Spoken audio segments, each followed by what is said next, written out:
je voudrais parler d'un roman qui me tient à cœur et un auteur qui me tient également beaucoup à cœur et dont on ne parle pas assez, je trouve. J'ai nommé le dernier roman de Nathalie Hugues, 1 rue des Petits Pas. Alors Nathalie Hugues, elle est connue surtout, elle commence vraiment à être connue en France parce qu'elle écrit avec son compagnon Jérôme Camus, voilà, ça allait venir.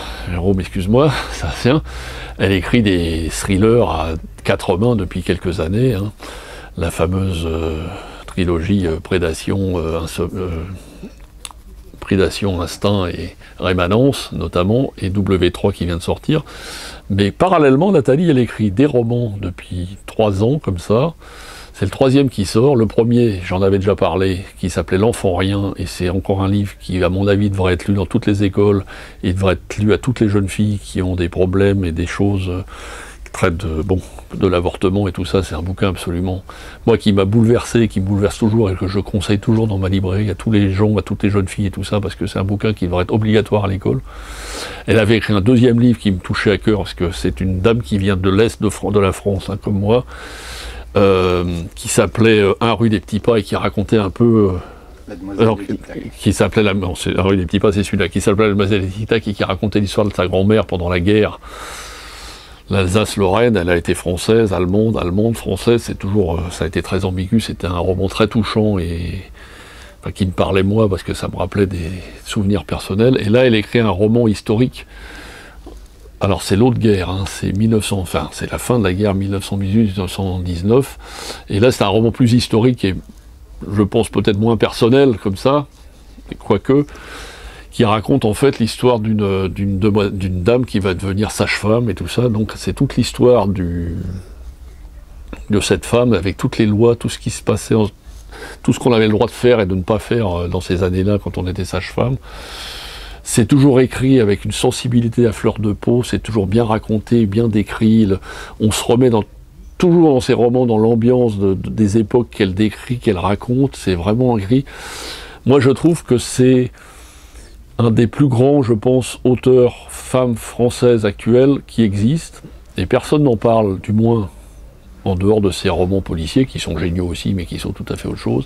C'est quelqu'un qui a une sensibilité, on est touché quand on lit ses livres, on est transporté par ses personnages, ça marque. Et celui-là, c'est un de ces... Bon, les autres étaient peut-être plus autobiographiques et tout ça, celui-là, c'est vraiment un roman, il est plus profond, plus truc, on rentre dans ce personnage, dans ces femmes, comment elles étaient traitées, comment les gens étaient traités dans ces années-là et tout ça. C'est l'amour de son métier, de son art, parce que c'est de l'art d'être sage-femme et tout ça, c'est vraiment un bouquin absolument bouleversant, et c'est quelqu'un qui arrive à vous faire passer des sensibilités quand vous êtes un homme auquel vous ne pensiez pas que vous pourriez être touché. Je ne sais pas si j'arrive à me faire comprendre. C'est toujours des sujets qui parlent des femmes, toujours. Le premier, c'était en gros, sans qu'on le sache au départ, c'était plus sur l'avortement et tout ça. Là, c'est sur les sages-femmes et tout ça. Et c'est toujours écrit avec une sensibilité de femme, mais qui touche les hommes d'une manière dont j'ai rarement été touché comme ça en lisant un livre. C'est vraiment un très très grand auteur qu'on a là en France. Et j'aimerais bien qu'elle soit reconnue pour ce qu'elle est, parce que c'est vraiment des livres qui vous bouleversent, qui vous racontent des histoires, qui sont touchants. Et qui, même moi en tant qu'homme, me touche vraiment, me frappe, et c'est vraiment un grand écrivain, et en plus elle est très gentille, elle est très sympa, donc ce qui ne gâte rien, et elle est très humble et très discrète, voilà, et toute sa sensibilité personnelle se ressent dans ses livres. Ils sont toujours écrits à fleur de peau, ces bouquins et tout ça, et c'est vraiment, on est toujours transporté par ces personnages. Et il y a beaucoup d'elle dans ce qu'elle écrit dans ses livres. Elle se livre de plus en plus elle-même, c'est sa sensibilité à elle qui ressort. Et si vous voulez, ça touche d'autant plus les gens, quoi. Donc c'est un bouquin vraiment que je vous reconseille. Et également le premier, notamment L'Enfant Rien, qui est sorti en livre de poche. Si vous avez des jeunes filles, c'est un bouquin qu'il faut leur faire lire absolument. Je veux dire, c'est des sujets graves qui peuvent être compris.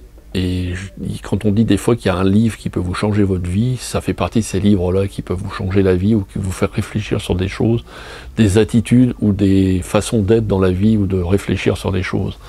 Vraiment, je vous le conseille très fortement. 1 rue des Petits Pas, Nathalie Hugues. Si vous voulez être touché, bouleversé, sensibilisé, et la vie, quoi. La vie à travers un bouquin, quoi. Je veux dire, ça arrive encore qu'on puisse être ému aux larmes en lisant un livre, et c'est de plus en plus rare, hélas. Voilà. Ce sera tout.